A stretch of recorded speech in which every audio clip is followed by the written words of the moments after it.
So I did end up having God, that's really close to my face. I did end up having the video telehealth with the endocrinologist, and the severity of the osteoporosis. I guess I probably already said this because it was months ago, but I just kind of like out of sight, out of mind. I haven't been thinking about it.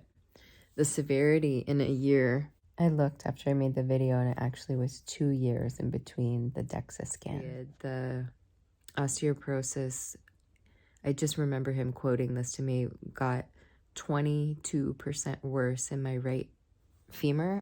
In 1 year, it got 22% worse. That's like horrible. I think the spine actually got even worse than that. So he basically told me that I'm like near at risk for a fracture. I told him that I have hip pain.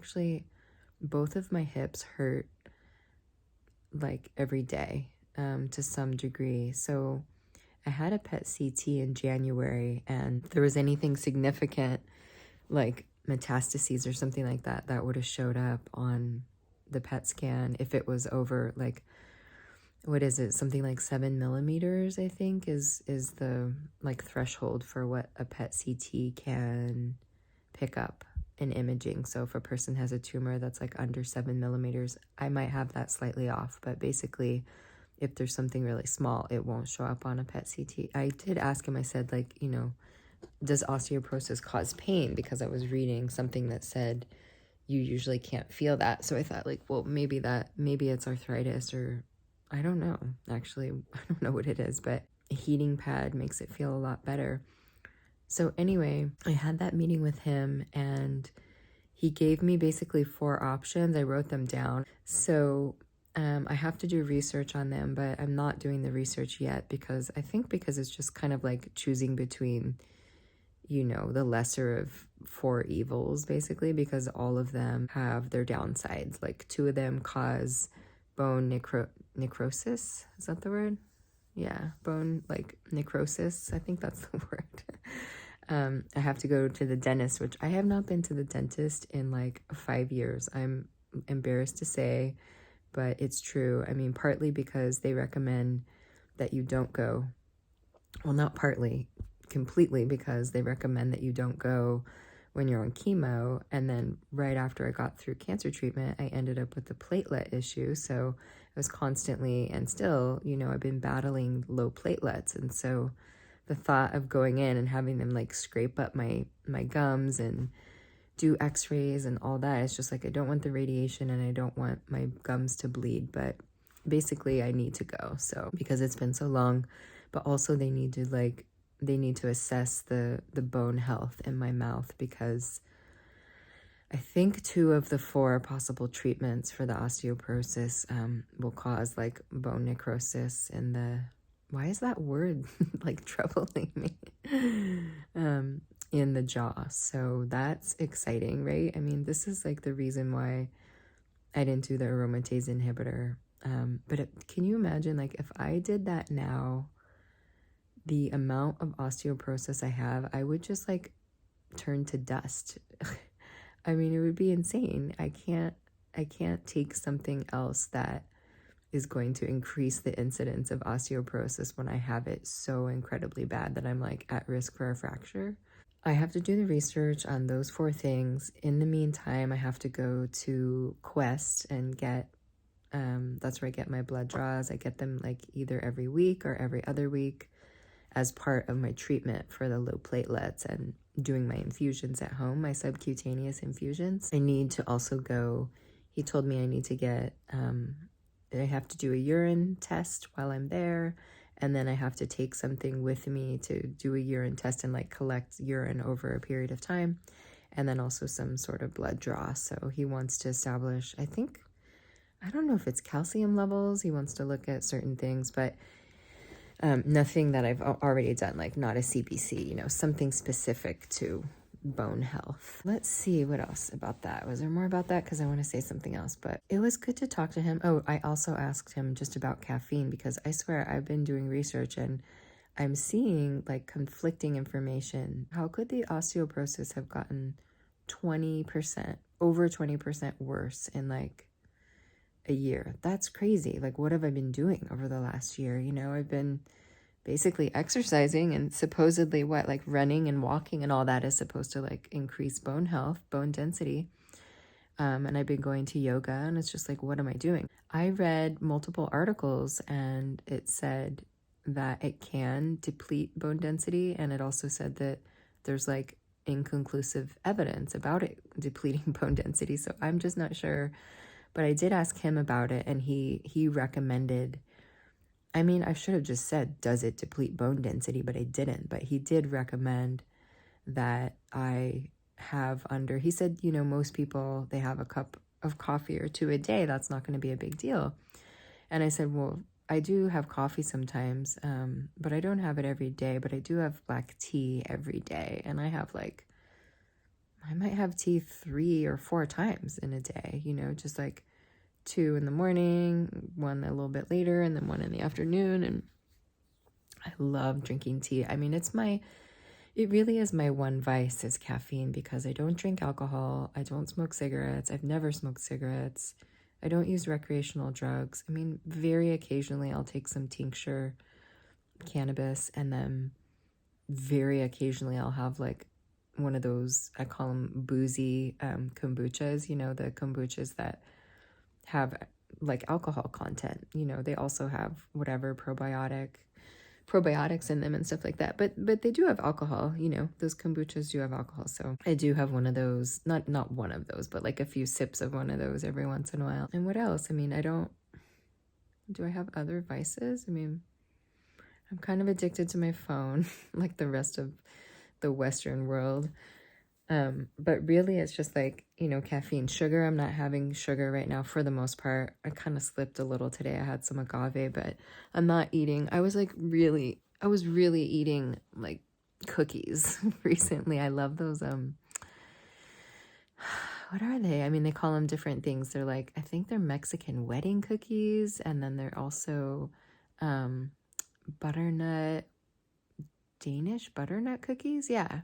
Just butter cookies are so good. So I was having those, like, I was addicted to those for a while. But anyway, it's just like caffeine is like my one thing. I mean, it's truly because my testosterone is shot, my estrogen is shot, norepinephrine is shot, serotonin is shot. It's just like, I mean, I'm so depleted, you know, in so many ways from having gone through everything I've gone through that, like, can I please just have caffeine? Can caffeine just please be the, like, one thing that... It's just hard. He said 200 milligrams is the general, like less than is the general recommended amount. I think that's what he said. But I said, well, what about me? And he said, for you, probably like less than 100. 100 or less would be good. And I think he said the average cup of coffee has 100 milligrams of caffeine. So, and tea is like 30 milligrams. If I have 3 cups of tea, that is like my daily intake. So it just feels so hard. It feels so hard to not have that one thing, but I'm trying. But I'm also, like I said, I'm not doing sugar, I'm not doing dairy, and I'm doing chicken sometimes, but I did have a steak the other day, but it was like organic, grass-fed, super high quality. But I'm not having that very often. Anyway, that was that. And then I'm going to meet with him, and he wants to know what I'm going to choose. And basically, one of them, I can get like a monthly infusion. He wants me to like do, I don't know. I think I have to choose one of them. And then after that, I have to do something for like 2 years. I have to look at it. Obviously, I haven't researched it. Maybe I'll make a video on it for anybody else that has to deal with osteoporosis and choosing between those drugs. But I'm gonna have a bone strengthener, so I think that's gonna be really good because I'm 48, and like if I make it to 60, I mean, the chances of me breaking a bone are just so great, you know. Like I was gonna go roller skating. I was talking about roller skating with a friend of mine, and I thought, like, if I fall, I probably will break a bone. Like that just feels scary, you know.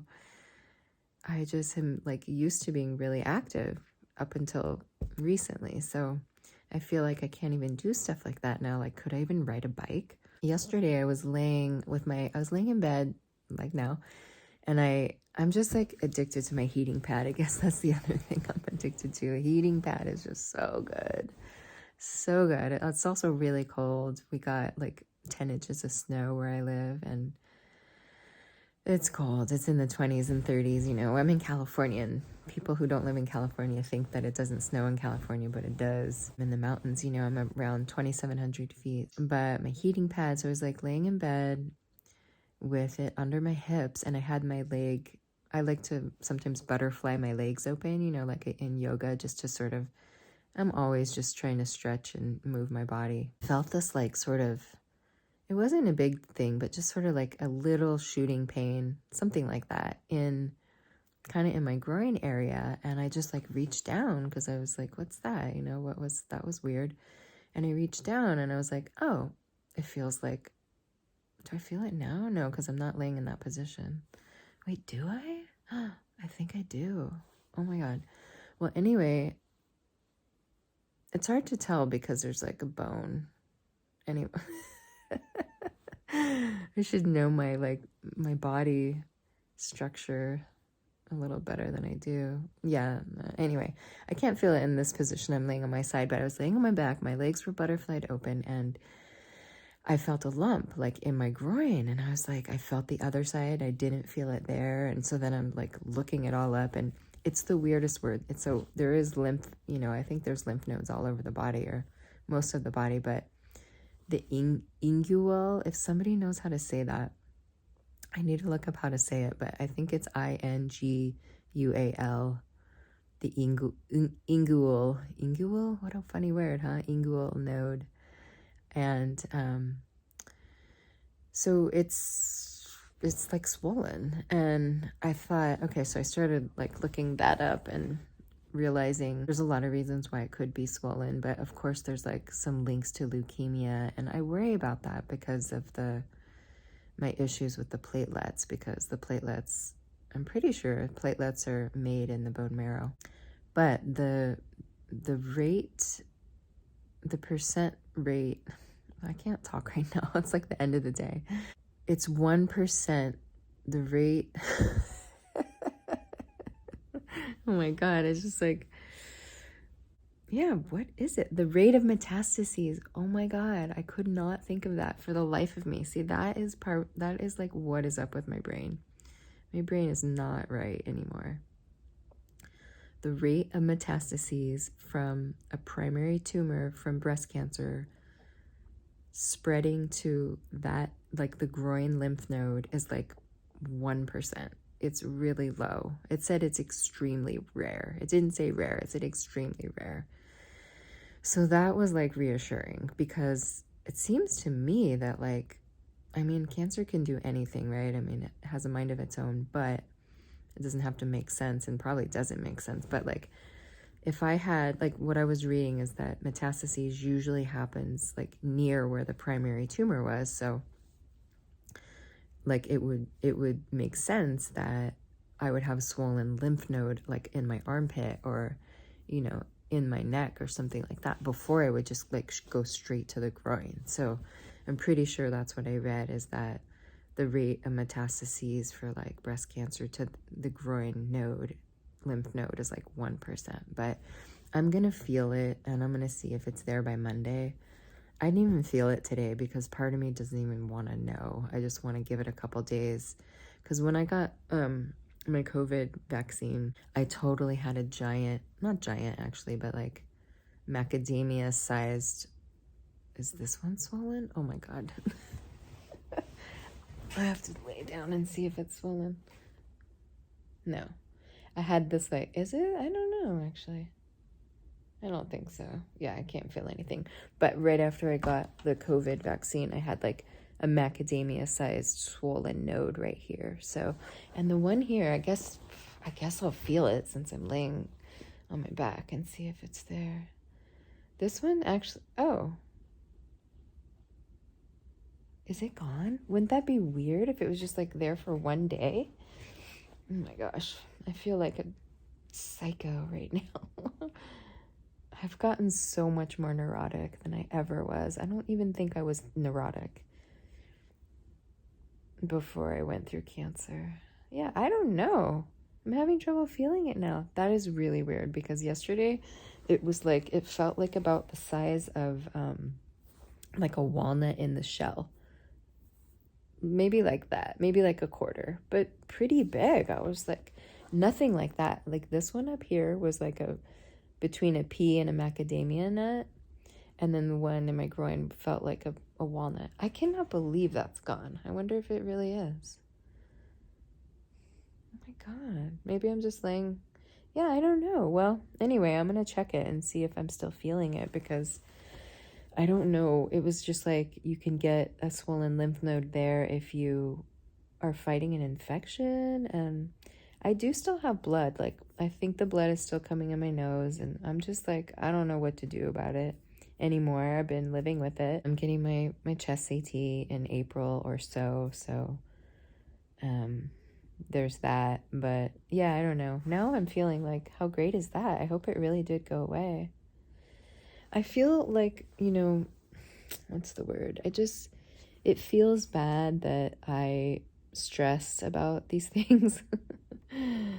But I just want to feel better. I want to feel better. I'm thinking about doing some therapeutic MDMA because a friend of mine is a licensed therapist.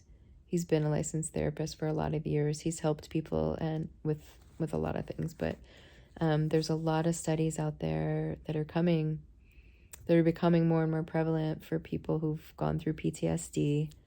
And the radiation oncologist told me that, like, before I even went through all the platelet stuff, that I have PTSD. And I think most people who go through cancer probably do. But if you go through cancer and it's like a harrowing journey the way mine was, and I know many other people are, then like, check the box for PTSD. Like, I know that I have it. So there's a lot of really good, I'm researching it a little bit more, but I have a friend who's also using it therapeutically in a therapeutic clinical environment. And when I was in my 20s, I used a lot of things. I was living in San Francisco in my 20s, so you could like fill in the blanks on all the things I got up to. So I definitely experimented with it then, but it was like a completely different category and circumstance, I was just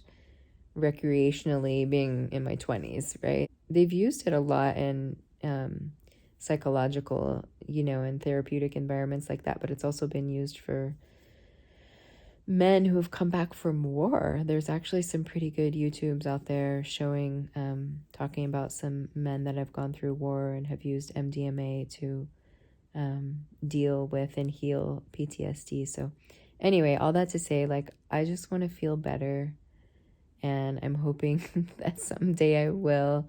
And right now, caffeine is the thing that like gives me just a little bit of pep. But I think I want to start doing the testosterone cream again, because I haven't done it in months now. And maybe it was making a difference, because I do feel like markedly like heavier. I mean, my best friend dying definitely didn't help, I think I do still feel like a heaviness from that I can't quite shake. But I think it's also physiological and emotional, just how like not getting all the way better, so, and my energy level just being really low. My energy's really low. So okay, wow, 21 minutes of me just babbling on. I thought it was going to be a lot shorter, but thanks for listening. Thanks for following. Thanks for the messages. I've been getting a few emails, and I like getting messages. I like getting comments on the videos. Most of the time I reply, I guess not always, but it's just nice. It's nice to know there's people out there listening, and I like following people's journeys, so I get it. And especially like when we're on the same path, there's some people writing that have platelet issues, and then there's other women out there who are dealing with breast cancer. So I really want to make another try on video with like other clothes that you can wear when you're flat, because I'm wearing a really cute one right now. It's so cute. You can't see it, but I love this color. Isn't that color pretty? It's like, I don't know if it's periwinkle or not, but it's just like a linen fabric, but it's got a wrap. I'm just so lazily laying down. But I have some other ones I want to show too. So, okay, take care. I think the last thing I said was I was talking about the osteoporosis and the endocrinologist, and I'm just like doing more research, which I always do. Oh, right. And I said it was 1% chance of that node I see of cancer spreading to the node in the groin. Well, now I was researching, like, what is the chance that bone metastases could be mistaken for osteoporosis? Because my right femur, my right hip bone is like, it's in pain now every day. I guess it's been going on for a couple months, maybe a few months, but I think it may have gotten worse. But the bone density scan, actually, I said it was like a year between the two, the DEXA scans, but it was actually 2 years. So in 2 years, the right femur, the mineralization has decreased by 22%. So it's 2 years instead of 1 year, which sounds better. Still bad, but so now I'm just like wondering if it did say a DEXA scan could detect cancer. So I don't know. There's so many different types of imaging, and now because that lymph node is actually still swollen, I was like feeling around I couldn't feel it when I was making the video before, but after I was done, I feel it, and it's like, it's pretty large. I mean, like I said, I think it's about like a walnut in its shell. So I'm going to call my radiation oncologist on Monday, tomorrow, and just tell him, like, osteoporosis isn't supposed to have associated pain with it. So the fact that I'm having like pain in that area, and it does say that like with bone mets too, when it's like in the initial stages, activity I think doesn't make it worse, but after a while activity can make it worse in terms of the pain. So it also says that like tamoxifen for postmenopausal women can build bone. So if I would have been on tamoxifen, I would have been building bone, but also I think they give you Lupron. I don't know, I'm confused with that, because maybe with the AI non-tamoxifen, they give you the Lupron injection to offset the I think, is it to offset the bone, the risk for bone cancer. I might have that wrong, but since I chose not to do that, I didn't really like understand that part, and I still don't understand that part. So yeah, I'm gonna call on Monday and see. I just looked up survival rates, which, right, that's what all cancer people who've had cancer do. And it was from 2018. So, you know, sometimes like when you're looking at data, it can be stale data. So 5-year survival. Oh, I'm going to have to check on my phone. 5-year survival for bone mets for someone who had breast cancer is 13%. So that's pretty bad. 1 year survival was 51%. I think I'll put the photo in that shows the screenshot I took. It's interesting, huh?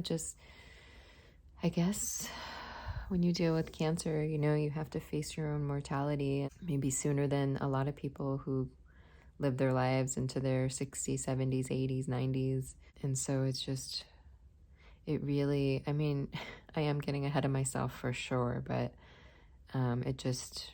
it's suspicious. It just feels suspicious. So yeah, I don't know. It's on my mind. I'm just trying to think, like, I'm kind of just trying to distract myself right now until Monday, until I call the doctor. But I know that we are going to if I can get out of the snow and get my blood draws on Monday, we'll be getting the blood draw. And so they'll be able to see like an increase of calcium in the blood or a decrease of calcium in the blood. I think both of those are, you know, out of like the normal range. And I just I checked because I think they find that out on a chem chemistry panel, and I've had those. I got them CMPs versus CBCs, and I've gotten those regularly, but I don't think I've had one in a few months now. But it looked normal, like the range of calcium, so we'll see. Okay, I just had to add that in because I'll probably have to do another one when I call the doctor and see what he says, but maybe they'll do like a pelvic CT or something like that. I don't know. At least an ultrasound, right? To see like what's up with that lymph node.